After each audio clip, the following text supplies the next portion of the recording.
Hello and welcome to Citi Sports Roundup with me, Benjamin Nketia. Coming up, Sports Minister calls on Ghanaians to support new Black Stars head coach Chris Hughton.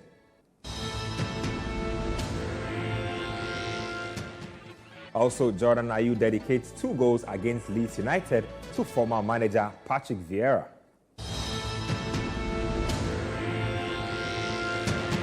And Manchester City to face Bayern Munich in first leg of Champions League quarter-final.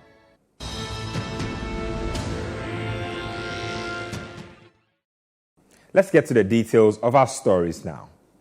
Now, General Secretary of the Ghana Football Association, Prosper Harris-Senado, says the international friendlies against the Teranga Lionesses of Senegal is to help shape the Black Queens ahead of the upcoming competitive assignments. Nora Hoptel's side beat Senegal by 3-0 at the Accra Sports Stadium over the weekend and will host the same side later on Tuesday in the second leg. The friendlies will be used as part of preparations for the 2023 WAFU B Cup of Nations and the African Women Cup of Nations 2024 qualifiers.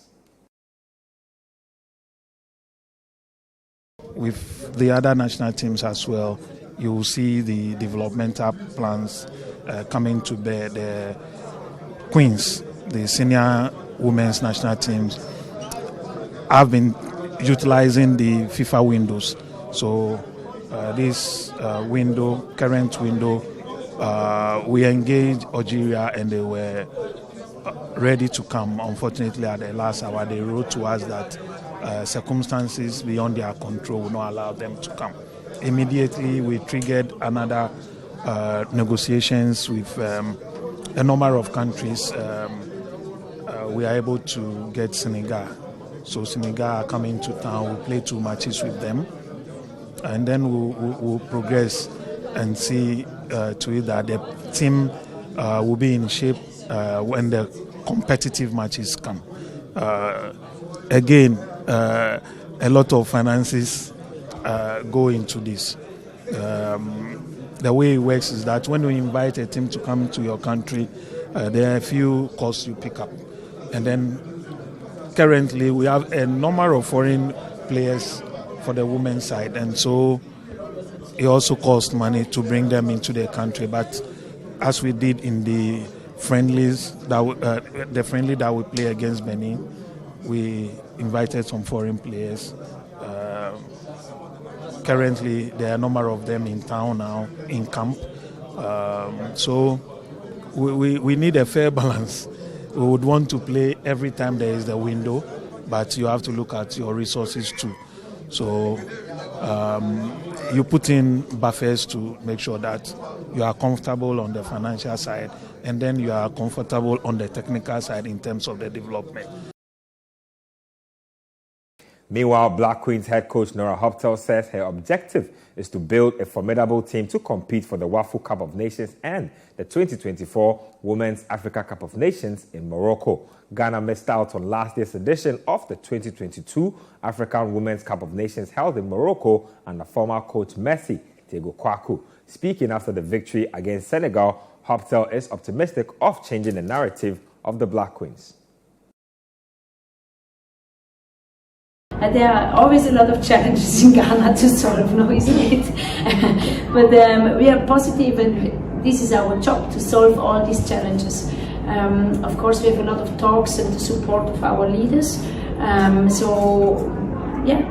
We need to qualify for Olympics, for WAFCON. This is our goal. We announced the mission Volta and want to bring turn and success towards women's soccer. But when we want to achieve these goals, it also has the consequence that we need to bring the best players in. Of course, this sometimes it's a big budget, so we are also very happy when the sports minister is supporting us. In the end, it's always a bit the question, is first the egg or is the chicken, Does first needs to come the money or first the results? So we try to play successful, but we need also the support. So those are a lot of challenges. Here we have a big scouting network, so this over 70 players abroad, we are scouting them.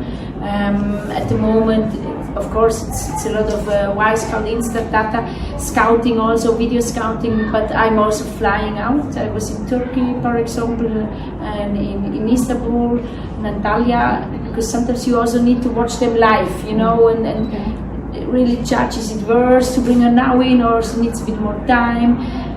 How is the league that they are performing? They are in Spain, in Turkey, in a lot of different leagues, you know. Azuma, we have in Sweden, so it's for me also to travel there and scout them, and of course we have them on our radar, we say, and in the end I don't speak now here about names, but we are very aware and of course want to bring the international players. Minister of Youth and Sports Mustafa Yusuf has called on Ghanaians to rally their support behind Chris Hughton during his tenure as Black Stars head coach. Hughton bagged 4 points against Angola in an AFCON qualifier double-header, with his immediate assignment being to qualify Ghana to the main tournament scheduled for next January in Cote d'Ivoire. Speaking to Citi Sports, Yusuf outlined a number of objectives set for the 64-year-old during his tenure as gaffer for the national team. On Chris Hughton, I would say it is too early to judge him. The only thing I would say is for us to, as a country, support our national team coach, Chris Hughton, to deliver. He's committed to his job, he's dedicated, he has the experience, and we can all see that he has just started on a very good note. So let's all rally behind him and give him the maximum support to coach our national team, and so that we can achieve the objective that we have set for ourselves as a country. The objectives are set by the FA for him to ensure that we qualify for AFCON, also to ensure that he identified local talents from our league, to also ensure that we qualify for World Cup, and also to make sure that our ranking in the FIFA ranking improve. These are the objectives in the contract that he has signed, and that's why I'm saying that it is too early to judge him. Just for 2 games, you are judging a coach will not be fair. Let's rally or give him all the support that he's needed so that he can deliver. Aduana Stars head coach Pakwesi Fabian believes the game against King Faisal in the quarter-final of the MTN FA Cup at the Kwame Chase Sports Complex has served as a dress rehearsal for the rest of the Ghana Premier League season. The Bet Power Premier League leaders were knocked out of the competition on Sunday after losing 3-1 to King Faisal on penalties after the game ended in a 2-2 draw, and will now focus all their attention on winning the Ghana League. Aduana have been banned from their home ground after some supporters of the club attacked the bus of Tamale City, injuring some players and technical staff, and will now play the rest of their home matches in Kumasi. We missed some sitters. Get to the end of the first half, and then the extra time exercise we got here, we got sitters. But I've never complained about refereeing. But today, I think I will complain about refereeing. It was very bad, but we will leave it like that. Yeah, well, I think the boys played very well, except that we were unlucky and we couldn't convert some of the chances that came our way. But then, that's the game. We'll move on. It was. I think it was, except that it has served a very good purpose, and I think it will help us in our subsequent matches if we are supposed to play here. Meanwhile, King Faisal assistant coach Gordon Ablode says despite making it to the semi-final of the MTN FA Cup, the team is solely focused on securing safety in the Bet Power Premier League. The Kumasi-based side will face Dreams FC in match week 26, and Ablode stressed the need for the team to pick up maximum points in the remaining of their games of the season. I'm not thinking about FA Cup. I'm thinking about the league, because you have to stay in the league. FA Cup, when you're out, you still play. So we are just concentrating on the league so that we make sure we stay in the league. So this is our focus now. FA Cup, we are going to semi-finals, but it's down. We are thinking of the league now. Big game coming up for you in the GPL. Yeah, we lost to them in the first round. They scored us 2-0 at their place. We have to make amend here. Make sure we take the 3 maximum points so that the points will be good for us. You're watching Citi Sports Roundup on Citi TV with me, Benjamin Nketia. When we return, we'll bring you some more stories. Welcome back. This is Citi Sports Roundup on Citi TV. My name is Benjamin Nketia. Let's do some more stories now. Let's now head to the camp of Legon Cities and hear from their head coach Maxwell Kunedu, who is aiming to keep his side in the Bet Premier League after exiting the MTN FA Cup in the quarter-final after a 1-0 defeat to Dreams FC. Their Accra-based side is 16th on the league table with 28 points, and Kunedu says the team must keep fighting to move out of the relegation zone. Assistant coach of Dreams FC, Winfred Dormont, says the team has set their sights on progressing to the final of this season's MTN FA Cup. The Dawu-based side reached the semi-final of the competition after beating Legon Cities via a lone goal on Sunday. Now, despite eyeing a spot in the final of the MTN FA Cup, Dormont believes making it to the semi-final will give his team motivation to finish the season strongly in the Bet Premier League. Now, Crystal Palace forward Jordan Ayew has dedicated his 2 goals against Leeds United to former manager Patrick Vieira. The 31-year-old has now scored just 3 goals this season, with his last goal for club and country coming in December against AFC Bournemouth. Ayew says he is happy to get back on the score sheet for his club after struggling to find the back of the net this campaign. Wow. Very well. Really enjoyed it. It's not often that it happens, so when it happens, you need to embrace it, enjoy it, and we're pleased with our performance. We stuck to the game plan. It wasn't easy at the beginning, but there's the Premier League. You're playing against a good side, so sometimes it's going to be difficult, but you just need to get through it. And when you have your moments, you need to punish them. I just stuck to the game plan. Try and help the team stay in the shape. Track my man. And the basic things basically. And and after you get rewarded, and I'm really happy today for myself and for the team as well, because it's not been easy, and we've been a bit struggling, but since the manager came in, he's done a good job trying to get us back give us back the confidence, to express ourselves, and that's what we're doing. Not to forget about what Patrick did for the football club as well, because he's done a really good job, and that's the industry, and I want to thank him as well, and this 2 goes to him as well, because he was really good to me and he helped me a lot, and it's a shame, but it's part of the game, and we thank him for everything he's done for us. Arsenal manager Mikel Arteta has described Liverpool as an exceptional team after his side gave up a 2-0 lead to record a 2-2 draw against the Reds at Anfield on Sunday. The result means Mikel Arteta's men remain at the top of the Premier League, but have now opened the door for defending champions Manchester City, who are now 6 points behind the Gunners with a game in hand. Arteta says the team must now focus on bouncing back when they take on West Ham United next weekend. When you look back what they've done to big teams, including this season, they are an exceptional team, and they are a very difficult team to dominate for 90 minutes. There are going to be moments that they shift that momentum and they create again that they want. And when they raise the level to that, there are a few teams that can keep up, and you have the examples of the results of the year again. So merit to them as well, because they are a really good team. When you concede at the end, always drop 2 points, because you have it and you are suffering, but you are relying certain moment that the feeling is, we should have done it.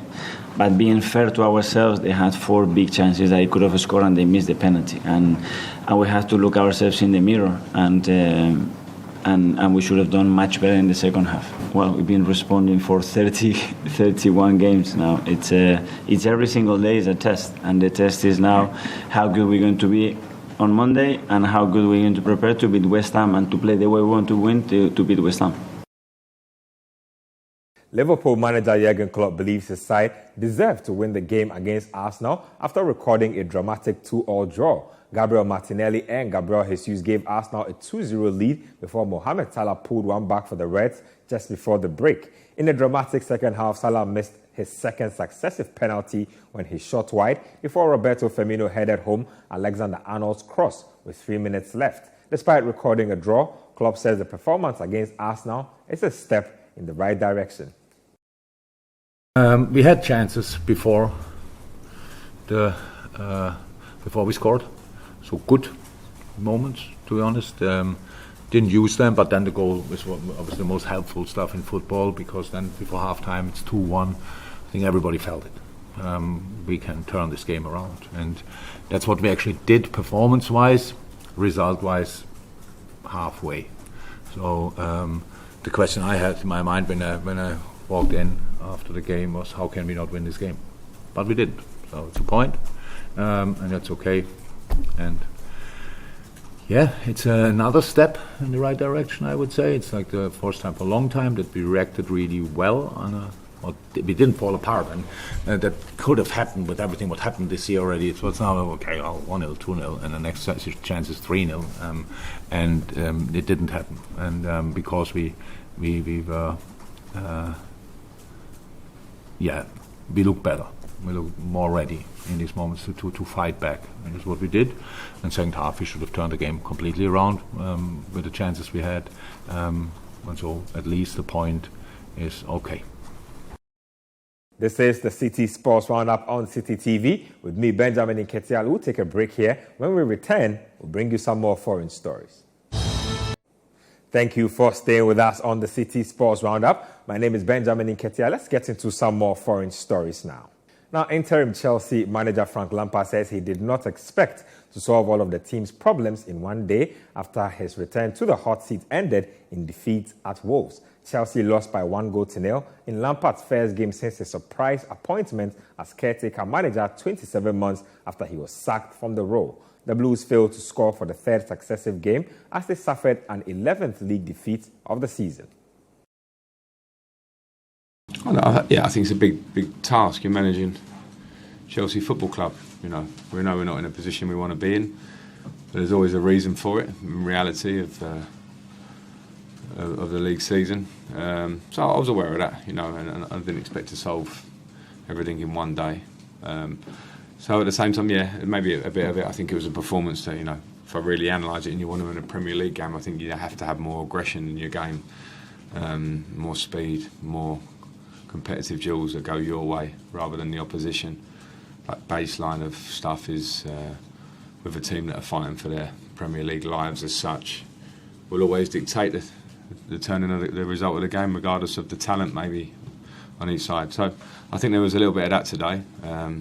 The players need to be aware of that, because without that you can't win games and you can't be the team that maybe Chelsea have been at different times and we want to get back to. So it was interesting to see in many ways, and I'm here to help with that. This is not stinging criticism. This is like, okay, what are the reasons why we maybe can be like that at times? Find that, and I know there's a lot of talent there in the squad. I've seen that in the last couple of days. I'm looking forward to working more with it. The UEFA Champions League returns on Tuesday with the first leg of quarter-final action across Europe. Now, Benfica will host Inter Milan in Lisbon, while Manchester City hosts Bayern Munich at the Etihad. Manchester City manager Pep Guardiola has been speaking ahead of the game. We want to try. It's an honor to be here against the elite club like Bayern Munich, and we're happy to be here. Happy to be. Only I can say so. It's not for granted. You have to deserve it. You have to play good 2 games and try to do the first tomorrow, and that's all. Well, that question is coming at you all the time. I came from 6-7 years ago when I arrived here, when I was appointed, when I was playing against the Stoke Cities and in the Premier League the first game. So you are here to win the Champions League. It's come every single season. I understand that. So I said many times, we tried last season, we tried 2 seasons ago, we tried 3 seasons ago, every single season. But there are teams that you face that also they are good too, and they want to win it too. And my ambitions, I don't know the ambitions in their own lives, and every one of you, the people around the world, ambitions to be perfect in everywhere. So my ambitions is below. So I like to be in the Premier League where we are, in the FA Cup, play the semi-finals, being here again. That is my dream, to live it again, being here in front of you in a Champions League competition. And we want to try like we tried all the time, but that doesn't mean it's going to win, no.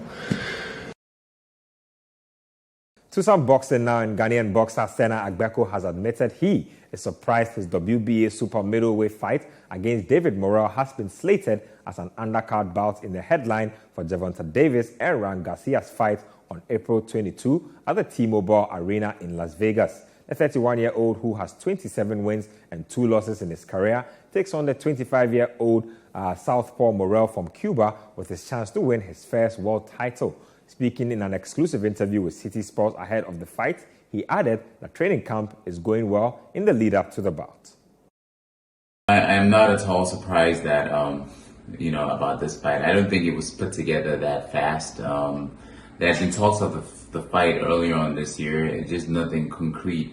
If there's anything I'm more surprised about, it's about the fact that it was put on the Ryan Garcia Gervonta Davis card. That's the only surprise. But actually, his coach, Moreau's coach, had kind of hinted that it was going to be on a prior card, and that didn't happen. So, it's no surprise at all that this fight was put together.